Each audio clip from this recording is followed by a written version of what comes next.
देखिए 2025 का set number हमारा तीसरा है ये, जिसमें 7 सवाल दिए होंगे भौतिक विज्ञान के। आइए इन सवालों को हल करते हैं। पहला हमारा सवाल कह रहा है कि अवतल दर्पण द्वारा बना किसी बिंब का प्रतिबिंब वास्तविक एवं बिंब के आकार का है, तो बिंब कहाँ रखा होगा। बिंब का मतलब वस्तु कहाँ रखी होगी इसमें। तो देखिए आकार का कब बनता है, ठीक है, बिंब के आकार का वास्तविक प्रतिबिंब। तो हम जानते हैं बिंब के आकार का वास्तविक प्रतिबिंब बनता है दर्पण के वक्रता केंद्र पर अगर बिंदु रखी हो तो, ठीक है। वस्तु कहाँ रखी हो, दर्पण के वक्रता केंद्र पर, यानी ऑप्शन नंबर आपका सी सही हो जाएगा। कैसे, देखो यहाँ ये हमारा हो गया अवतल दर्पण, ये इसका हो गया यहाँ पे सेंटर, यहाँ पे हो गया आपका फोकस, ये मान लो यहाँ अनंत है। अगर अनंत पे वस्तु रखी होगी प्रतिबिंब कहाँ बनेगा, फोकस पे बनेगा। अगर अनंत और केंद्र के बीच में रखी होगी, यहाँ पे वस्तु होगी तो ये प्रतिबिंब बनेगा इसके बीच में। और अगर यहाँ पे केंद्र पे होगी तो केंद्र पे ही बनेगी प्रतिबिंब इसका, और इसके बराबर बनेगा ना। तो यहाँ पे ऑप्शन नंबर तीसरा है। तो यदि वस्तु वक्रता केंद्र पर होगी ना, ठीक, तो उसका प्रतिबिंब उसी के ऊपर बनेगा। तो ऑप्शन नंबर आपका ये सी सही हो जाएगा। अगला देखिए, पानी के भरे कांच के बीकर में रखा नींबू पार्श्व से देखने पर अपने वास्तविक आकार से बड़ा प्रतीत होता है, इसके लिए उत्तरदायी प्रकाशीय परिघटना कौन सी है। ठीक है, वो अपने आकार से बड़ा क्यों दिखता है। नींबू हो या मान लो आपका, आपने देखा होगा जो हलवाई की दुकान होती है वहाँ पे रसगुल्ले वगैरह जो गुलाब जामुन होता है, ठीक है, वो हल्का सा बड़ा दिखाई पड़ता है उसके अंदर है, ठीक। इसका तो इसका रीजन क्या हो गया, यहाँ से अपवर्तन हो जाएगा।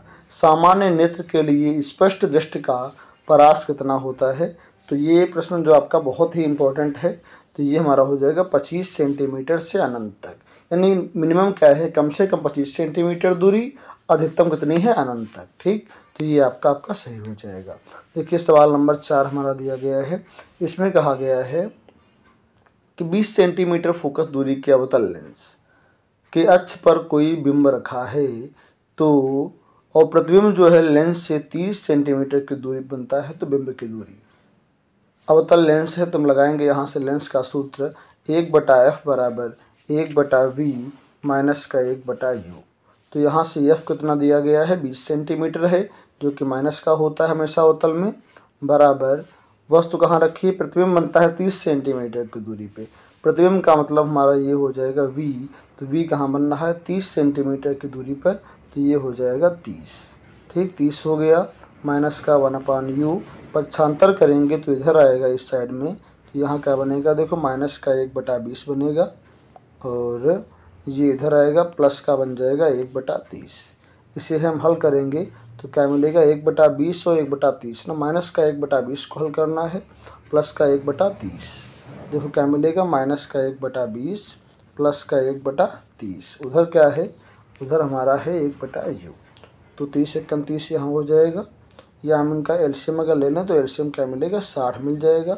इसको हम इंटू कर देंगे 3 से, तो ऊपर 3 आएगा, माइनस का 3 प्लस यहाँ पे 2 आएगा ऊपर, नीचे मिल जाएगा 60।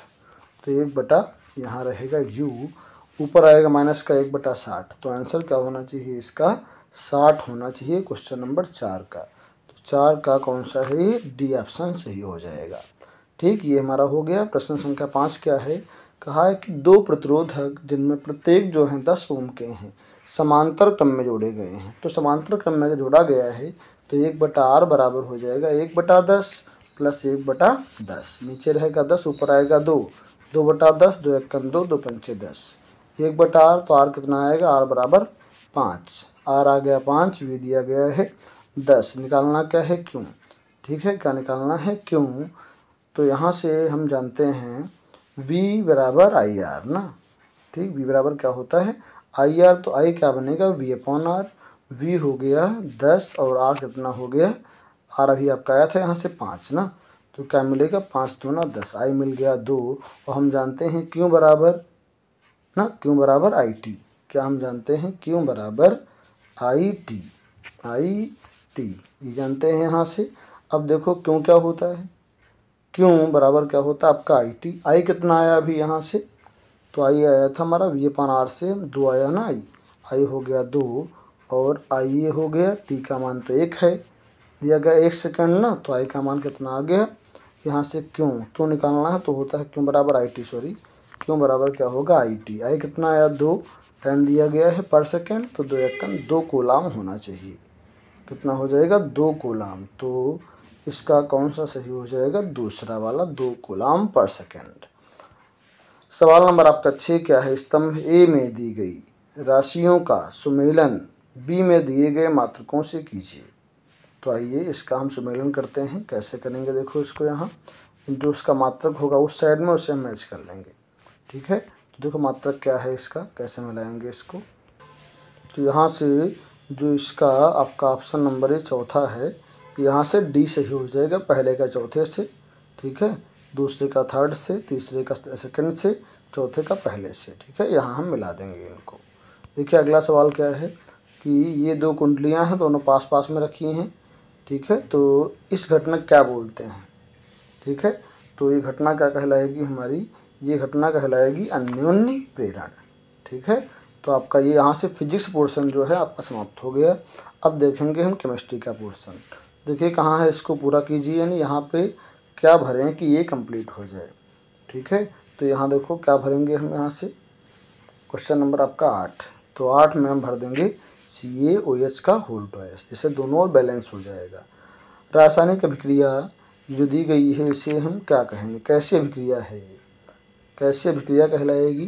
तो देखो यहाँ इसमें क्या हुआ है, इधर यहाँ पे था Cu, यहाँ से SO4 विस्थापित होकर इधर आ गया ना, तो ये क्या हो गई, ये हो गई यहाँ से विस्थापन अभिक्रिया। पहला वाला आपका सही हो जाएगा। बेकिंग सोडा का रासायनिक सूत्र क्या होता है, तो ये हमारा है NaHCO3 सोडियम बाइकार्बोनेट। निम्नलिखित में से असंतृप्त हाइड्रोकार्बन कौन सा है, कौन सा असंतृप्त हाइड्रोकार्बन, तो ये हमारा हो जाएगा यहाँ से C2H4, कौन सा हो जाएगा C2H4। नाइट्रोजन के साथ द्विपरमाणुविक अणु में क्या संबंध होगा, कौन सा आबंध होगा, ठीक है। तो ये हमारा त्रिआबंध हो जाएगा। निम्नलिखित में से सजातीय श्रेणी कौन सी है, तो देखो यहाँ से इसमें से सजातीय श्रेणी कौन सी है, तो हमारा ये ऑप्शन नंबर जो है पहला यहाँ से सही हो जाएगा, ठीक है। ये ऑप्शन हमारा पहला सही हो जाएगा। तो यहाँ तक तो हमारा हो गया। अब देखिए अगला खंड कौन सा है, इसमें हम बायो के सवाल करेंगे।